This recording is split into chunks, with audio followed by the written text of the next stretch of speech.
Robbie, let's just start at the guy I think's the best in the NFL, Max Crosby. 98? Yeah. To me, it's him or Watt. What a great, it's 1A or 1B. To me, it's A because I know him and I see it every day in practice. For you to be able to say to all of your young defensive linemen, be like our best player. Tom Izzo, the Hall of Fame basketball coach, once told me, when your best player is your hardest worker, coaching becomes easier. Yeah. How much does it help you as a coach to have him as the standard? Yeah, we talk about this all the time. You know, I mean, you gave me the Izzo comparison. That's 100% true. And I'd argue him and Christian, similar qualities in terms of like pushing the limit, my body, taking care of my body before and after practice, all those type of things. It makes it a lot easier. Now that can be a little overwhelming to guys, like I said before about.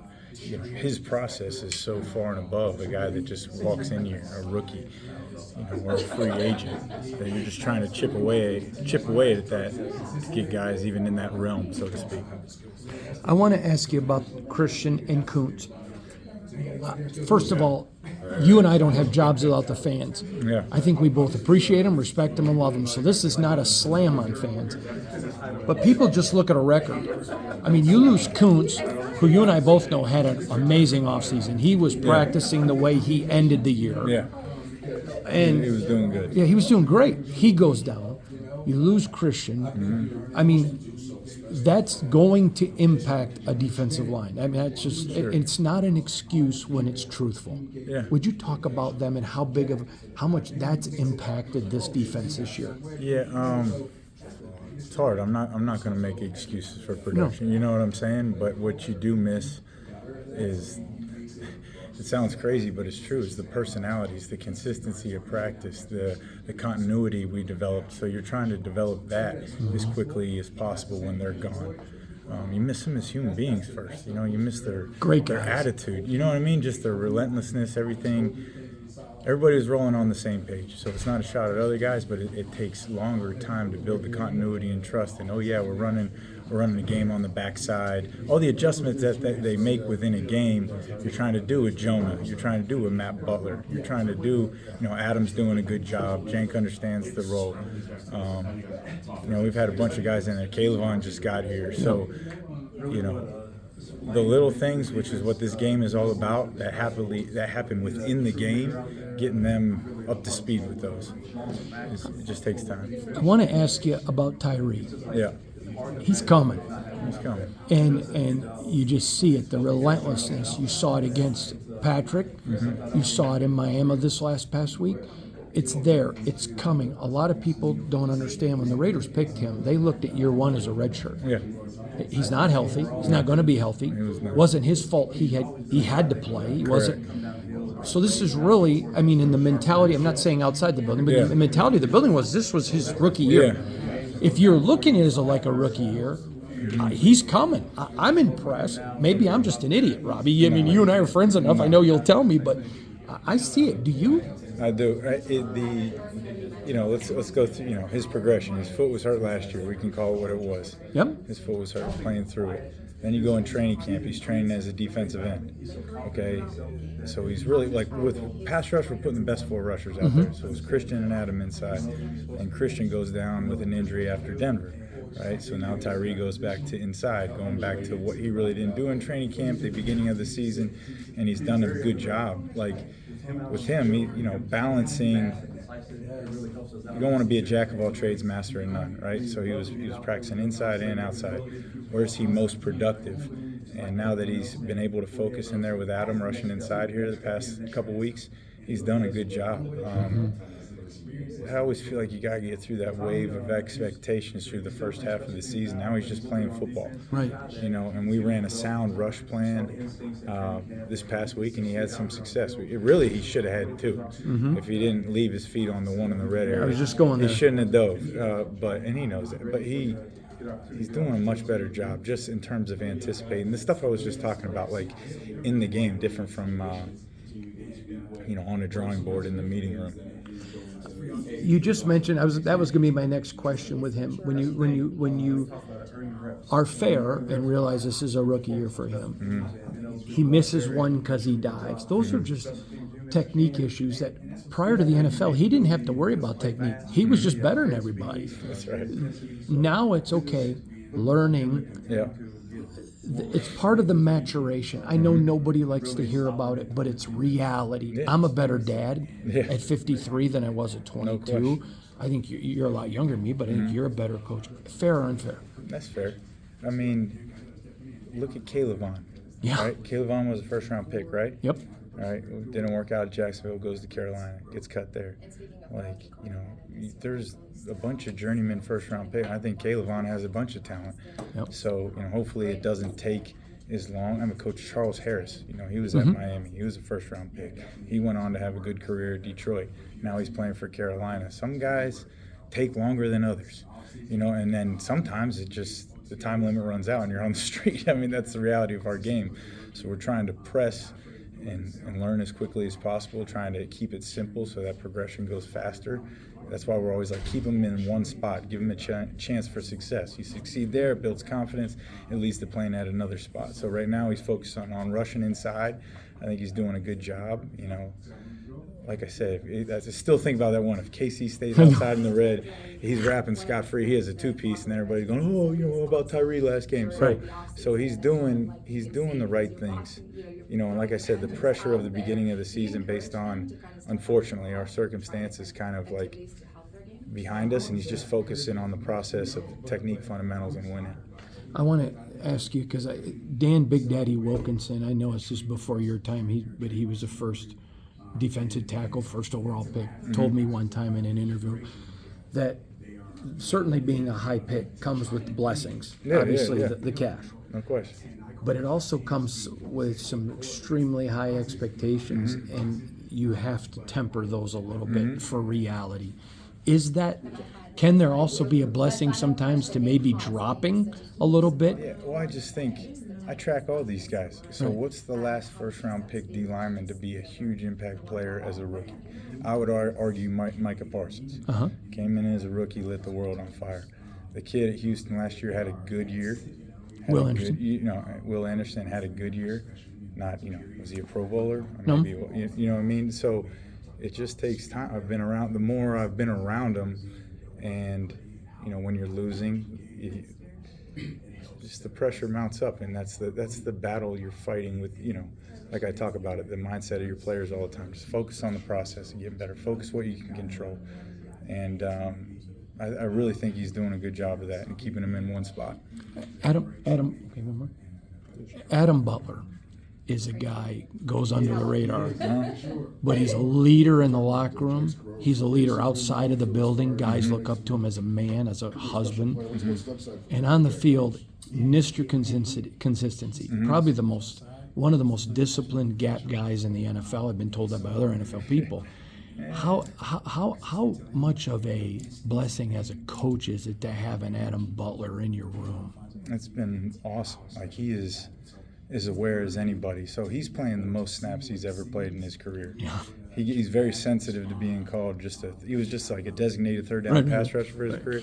So now he's like, man, I'm a 3-down player. You see that? So he's like, he's been great, especially with Christian out. And if you go back even to like before, ask Christian. He taught him more about pass rush than anybody in his development. He's doing the same thing with Tyree. He's he played offensive line at Vanderbilt. He's the first guy to make the transition from college playing center to defensive line. Normally it goes the other way around. You go, you're a slow D tackle, you move to offense. Shoot, I was at NC State. I played with 3 of them: J.R. Sweezy, Joe Tooney, and Ted Larson. All were defensive linemen at NC State. I forgot about Tooney. They end up going to become offensive linemen. He's the only one that's been the reverse of that. So he understands the game. And he helps our room tremendously, especially from a pass rush standpoint. But he's a technician. And also with gap integrity, he's got to win in his primary gap more. The change-ups. But he does a good job. Coach, this is the second year in a row where you've we've seen Max Crosby overcome, a leg injury to still be performing at such a high level. Can you just talk about the toughness in him as a player, and have you seen anything like it as a coach? No, haven't seen anything like it as a coach. I haven't seen anything like the one last year with Kansas City when he played that first game, the first game at home coming off. I mean, he had surgery that week and still played in the game. I don't know if I should publicly say that or not, but you have surgery on a Thursday and you're playing a game on a Sunday. But the doctor said he was good to go. I've never seen anything like that. But and again, I talk about it all the time. But you don't do that without a routine, a good support staff around him, with his wife, with his with the trainers here. He's elite in terms of I've never seen anything like it.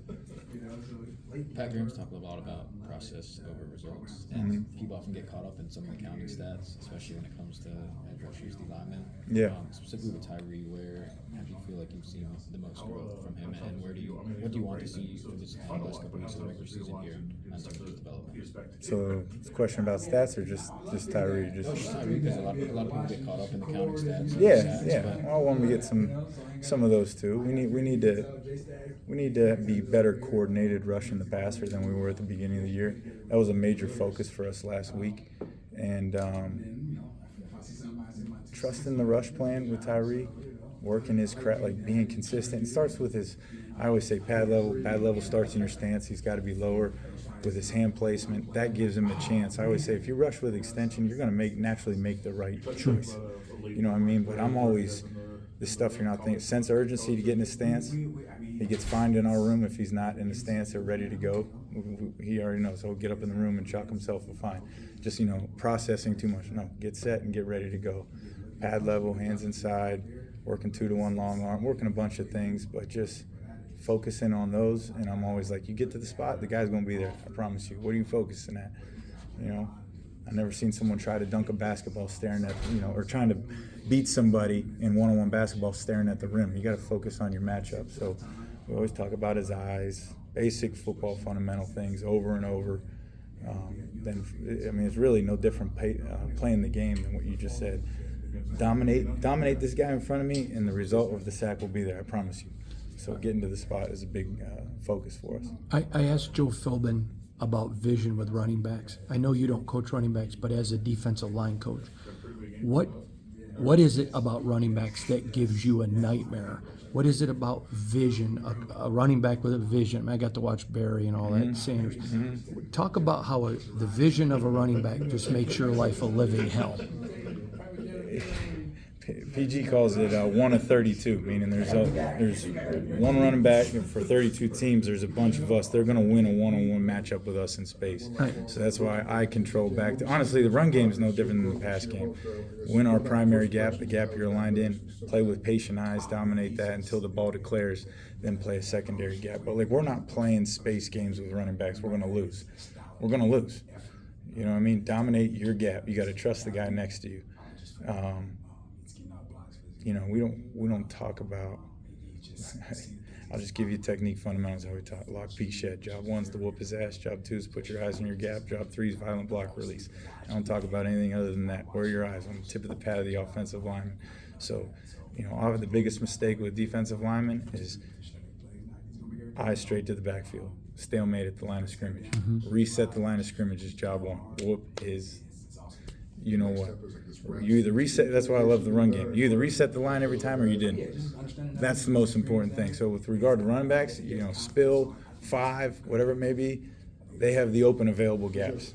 Make sure if you're a 3 technique, the B gap, that's your primary gap. That's your responsibility. So if that guy wants to rip Ruth, we're not playing. If we're playing a peekaboo game, we're going to lose. And I promise you, if we're playing a peekaboo game, we're not resetting the line of scrimmage. So they shouldn't matter is the short answer to the question, unless we're in space dropping or doing something crazy. You know what I mean? And then we can look foolish at times. Coach, can you go back to Tyree really quickly and what you said as far as his stance go? I know last year he was struggling with even just staying low, as because of the way he was positioned in college. How much of improvement have you seen in him just in that particular and the pressure that he's putting on the quarterbacks? He's doing better. So the first question about pad level, Yes. I always tell him pad level starts in your stance. Like your hairline under his chin. You either did hands above eyes. And say get lower, get lower. If you put your hands above your eyes, you have to be lower. So, that's with him with the run game and the pass rush. And naturally, his long steps, I always tell him, again, focusing on our matchup is such a big thing with him. If he gets 4 steps in the ground, he's going to be 6 yards in the backfield. So just focus rushing who's blocking you as opposed to peeking where the quarterback is or finding where the running back is.